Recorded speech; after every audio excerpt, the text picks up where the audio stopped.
Estamos de volta ao estúdio e recebendo o secretário de Governo, Merlong Solano, secretário de Governo do Estado do Piauí. Boa tarde. Boa tarde, Amadeu. Secretário, obrigado pela presença com a gente aqui.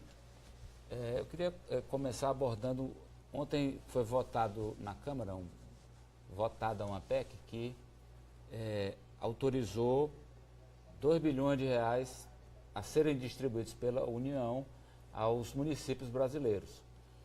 O Piauí, me parece o valor que cabe ao Piauí, 56 milhões de reais, que vai ser distribuído entre os 224 municípios, né? Entre os 224 municípios. Isso foi uma coisa boa, sempre é bom o dinheiro que vai circular.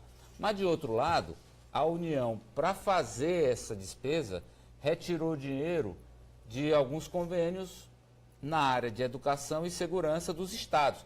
E o Piauí, o estudo feito, mostra, até foi o deputado Silas Freire, que falou ontem, se pronunciou ontem na Câmara, que o Piauí perde 30 milhões de recursos que estavam assegurados no orçamento desse ano. É dinheiro para a universidade e é dinheiro, por exemplo, em convênios com a segurança do Estado.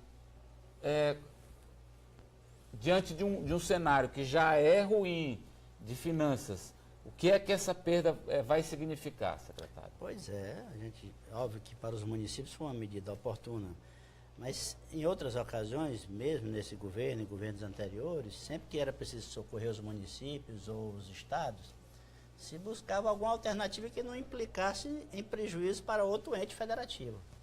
Quer dizer, muito ruim. Se a gente considera, Amadeu, que o orçamento da União está congelado, então tirar por causa da PEC, do teto dos gastos, então tirar dinheiro da área do Ministério da Educação, alguma coisa vai afetar no trabalho da UFP aqui, do ISP.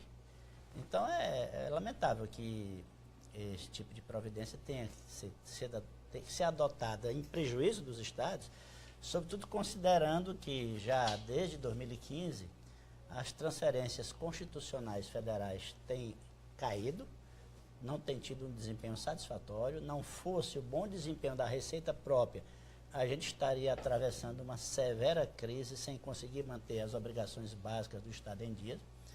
E, além disto, as transferências voluntárias também praticamente foram paralisadas nos últimos 2 anos. Então, é mais um prejuízo para o Estado no que respeita à sua relação com o governo federal. Secretário, também houve uma informação hoje de que o Estado não saiu do limite de gastos, né, com pessoal, funcionalismo. É verdade. Nessa circunstância, ele está impedido de quê? De dar aumento, de contratar? Quais são os impedimentos legais que o Tribunal de Contas impõe em casos com o Piauí, com limite de gastos com o pessoal estourado? Pois é, Amadeu, nós já tínhamos a informação e agora recebemos formalmente do Tribunal de Contas do Estado a comunicação de que o Estado gastou mais de 47% com o pessoal no último quadrimestre e o limite, se eu não me engano. Tá. Então, nós estouramos em mais de 1%. Quando isso acontece, a lei de responsabilidade fiscal é muito clara. O Estado fica proibido de aumentar a despesa com o pessoal.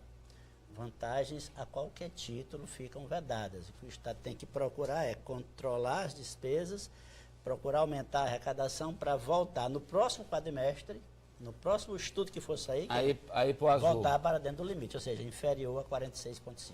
Isso quer dizer que, por exemplo, o pessoal da educação está complicado de dar o reajuste que eles querem? Não, é impossível legalmente. O governador Wellington Dias ficaria sujeito a uma ação de responsabilidade. Ele poderia até ter um mandato cassado? Ter um mandato cassado. O governador apresentou uma proposta, Amadeu, para os professores, que implica numa despesa, mas que, digamos assim, no nosso entendimento, está fora do âmbito da lei de responsabilidade, porque não é... É uma alternativa. É uma alternativa, é uma verba indenizatória, não é salário. Seria a criação de um auxílio alimentação para os professores. Para compensar em parte. Aí, no momento em que o Estado já está pronto uma lei para ser enviada à Assembleia, propondo o aumento dentro do percentual que foi definido pelo governo federal para o piso salarial, no momento que o Estado sair dos limites. Queria aproveitar a presença do senhor aqui, falamos sobre a administração, para falar também sobre política. Hoje o Jornal Meu Norte publicou uma pesquisa, aliás, desde segunda-feira para o governo, o Wellington Dias na frente. Ontem, para o Senado, o Wilson Martins na frente. E hoje, para a presidência da República. E deu o ex-presidente Lula muito bem colocado. Qual é a análise que o senhor faz dessa pesquisa e que consequências poderá ter para o PT, inclusive aqui no Piauí, se Lula for impedido de disputar? Pois é, em primeiro lugar, consideramos que a pesquisa é um momento, mas é bom ver que num dado momento estamos bem avaliados, né? Isso pode mudar, obviamente. Estamos bem avaliados, com o Wellington Dias com mais de 70% dos votos válidos, o Lula com mais de 65% e com mais de 83% declarando que votaria no candidato apontado por ele. Pelo Lula, bem avaliado no que diz respeito aos partidos, que o PT aparece com quase 38% de preferência, o segundo colocado aparece com 5,5%. Isso nos deixa felizes, mas não podemos descansar. O quadro revela que aqui no Piauí a população tem um entendimento de que aquilo que representou o governo Lula foi satisfatório para a vida da maioria dos piauienses. Aquilo que já foi no passado o governo Wellington, que está sendo no momento também avaliado positivamente pela população. Esse quadro poderá ter alterações em função de fatores significativos. Por exemplo, a candidatura do Lula, como você se referiu. Lula será candidato ou não? Eu acredito que aqui... O que o senhor defende para o seu partido, PT? Que se vá até as últimas consequências com o nome de Lula? Sim. Ou que se busque uma alternativa? Bom, eu defendo que se vá até as últimas consequências, Amadeu, porque aqui não é só o aspecto eleitoral, tá? O aspecto político. Na minha avaliação, o que está em andamento no país é um golpe de Estado. Não estando descartado, inclusive, a possibilidade do quadro evoluir para uma ditadura aberta. Já estamos num estado de exceção, porque de vez em quando a Constituição é desrespeitada por segmentos do Poder Judiciário e pelo próprio Poder Executivo. Isso pode evoluir para um estado de ditadura aberta. Creio que não está definido que isto vá acontecer. Espero, inclusive, que não. Diante de um quadro como esse, no meu modo de ver, um partido como o PT tem a responsabilidade de alertar a sociedade brasileira. E um dos caminhos é o de manter a candidatura do presidente Lula.